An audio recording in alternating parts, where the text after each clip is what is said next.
तो देखो, वो एक ही आत्मा ऐसी है जो एवर लास्टिंग चंद्रमा कही जाए। चंद्रमा माने सूर्य से रोशनी लेने वाला, है कि नहीं? कौन सा सूर्य? असल सूर्य जो है शिव, जिससे ऊंचा सूर्य कोई अव्वल नंबर का कोई है ही नहीं। वो ज्ञान सूर्य शिव से रोशनी लेता है कि नहीं? ज्ञान की रोशनी नहीं लेता है? लेता है। तो बताया कि वो भी देहधारी बनता है या नहीं? जो असल ज्ञान सूर्य शिव से रोशनी लेने वाला अव्वल नंबर का चंद्रमा है? उसका भी विनाश होगा कि नहीं शरीर का?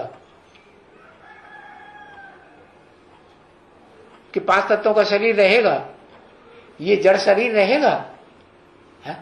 जब विष्णु रूप बनेगा तो सारा काम मन बुद्धि के वाइब्रेशन से करेगा कि ये 5 तत्वों के चोले की जरूरत उसको रहेगी?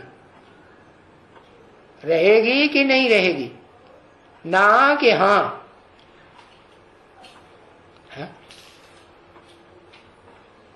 रहेगी। अच्छा, 5 तत्वों का जड़ तोला, जो तत्व विनाश हो जाते हैं 5 तत्व। 5 तत्व विनाशी हैं कि अविनाशी हैं? क्या है? अरे बताओ भाई, ये 5 तत्व विनाशी हैं या अविनाशी? अविनाशी हैं। अच्छा, ये स्थूल रूप में रहेंगे? स्थूल रूप में तो नहीं रहेंगे। ये तो एक आत्मा में समा जाएंगे कि नहीं? कौन सी आत्मा? जिसे कहते हैं महालक्ष्मी। ये जड़ तत्व अपरा प्रकृति में समाएंगे या नहीं समाएंगे? अपरा प्रकृति में समा जाएंगे। और ये आत्म तत्व किस में समा जाएगा? आत्म तत्व जो है वो परा प्रकृति में समा जाएगा। कौन है परा प्रकृति? अव्वल नंबर। ओहो, इतनी देर लगाते हैं। परा प्रकृति आदि लक्ष्मी, उससे ऊंची परा प्रकृति कोई नहीं। और मुरली में तो बाबा ने बोला ऐसी कोई बात नहीं दुनिया की जो तेरे ऊपर लागू न होती हो। राधा, राधा। अच्छा, आदम, हाँ, आदम कहो, जगत पिता कहो, मनुष्य सृष्टि का बाप कहो, प्रजापिता कहो, तो सारी मनुष्य सृष्टि 500-700 करोड़ का जो पिता है वो तो दोनों रूपधारी है कि नहीं है? परा प्रकृति भी है आत्मिक रूप में, और अपरा प्रकृति भी है कि नहीं? हाँ, उसकी यादगार शिवलिंग दिखाया है। लिंग जो है वो पत्थर बुद्धि बनता है, नहीं बनता? बड़े से बड़ा पत्थर बुद्धि मेरु पर्वत, उससे ऊंची कोई चोटी है पहाड़ की? पत्थर बुद्धि दुनिया में कोई नहीं है। कहते हैं वो मेरु पर्वत के चारों ओर जो असल जो सूर्य है वो भी चक्कर काटता है, जड़ सूर्य भी चक्कर काटता है जड़ मेरु पर्वत के आसपास। और जो चैतन्य सूर्य ज्ञान सूर्य शिव है, हेवनली गॉड फादर, वो भी चैतन्य जो रूप है मेरु। जब माला बनाते हैं ना, तो माले का जब उसको ऊपर का जो मणका है उसका नाम क्या है मालूम है? नहीं मालूम? मेरु। हाँ, मेरु मणका।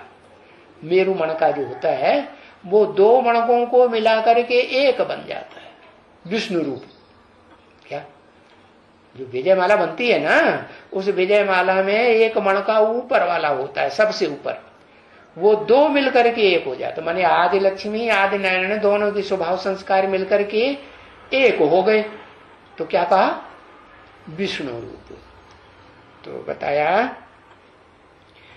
कि जो विष्णु रूप है, असल विष्णु रूप में जो पार्ट बजाने वाले हैं 2 आत्माएं, वो मन बुद्धि उनकी सूक्ष्म में काम करती है कि जड़ शरीर चाहिए,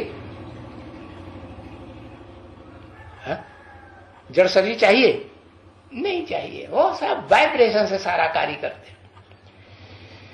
तो देखो सब विनाश हो जाएंगे। वो शरीर, ये तुम्हारी जो नोटबुकें हैं और वो जो तुम्हारी बुद्धियां हैं अधूरी अधूरी, वो सब नष्ट। बुद्ध रूपी जो प्लेट है ना तुम्हारी, क्या प्लेट कहो, कंप्यूटर कहो, कुछ भी कहो, क्या बेहद की नोटबुक कहो, बेहद की नोटबुक है कि नहीं, वो सब खत्म हो जाएंगे। उनसे एक ही रहेगी जो बाप समान, सुप्रीम सोल बाप समान बनेगी, वो ही सृष्टि रूपी रंगमंच पर रहेगी। वो कौन सी प्लेट है? बेहद का कंप्यूटर, वो कौन सा बचा रहेगा? परब्रह्म। परब्रह्म कौन? दूसरा नाम बताओ उसका। आदम, जिसकी यादगार मंदिरों में शिवलिंग दिखाया है। क्या शिवलिंग जो है ना, उसमें दोनों बात, शिव बनाते हैं ना, तो शिव का लिंग बनाएंगे और बीच में बिंदी रख देंगे। और ब्रह्मा कुमारियों में भी जो बनाया है, जिसको वो कहते हैं कि ये शिव है प्रैक्टिकल रूप, इससे बड़ा प्रैक्टिकल साकार रूप में कोई होता ही नहीं, यही कहती है ना। एडवांस पार्टी वाले भी कहने लगे हाँ अलग से कोई होता ही नहीं, वो तो राम वाली आत्मा है, क्या जो त्रेता में भी थी है, जिसकी कहानी लिखी गई रामायण, वो ही है। अरे वो ही राम वाली आत्मा जो है, वो उसकी यादगार है शिवलिंग। शिवलिंग नाम क्यों पड़ा? शिवलिंग, शंकरलिंग नाम क्यों नहीं पड़ा? कारण है क्योंकि शिव आकर के जब तक उसे रास्ता न बतावे, उस पत्थर बुद्धि की यादगार को, जो पत्थर के रूप में दिखाया जाता है आज भी, सोमनाथ का मंदिर जो बनाया गया था उसमें भी पत्थर था कि नहीं?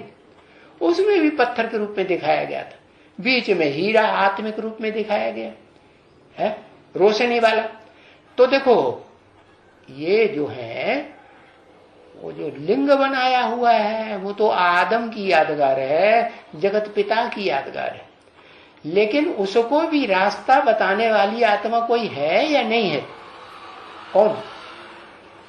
उसको भी आत्मा रास्ता बताने वाला वो शिव है।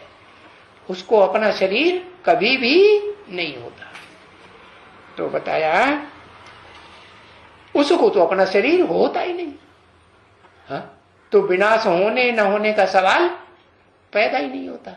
बाकी जितने भी सृष्टि रूपी रंगमंच पर पार्ट बजाने वाली भोगी आत्माएं हैं, या उनमें कोई अभोक्ता भी हो, बन गया हो कभी अल्पकाल के लिए, है ना, हाँ, तो वो भी उनके जो शरीर हैं वो सब विनाश हो जाएंगे।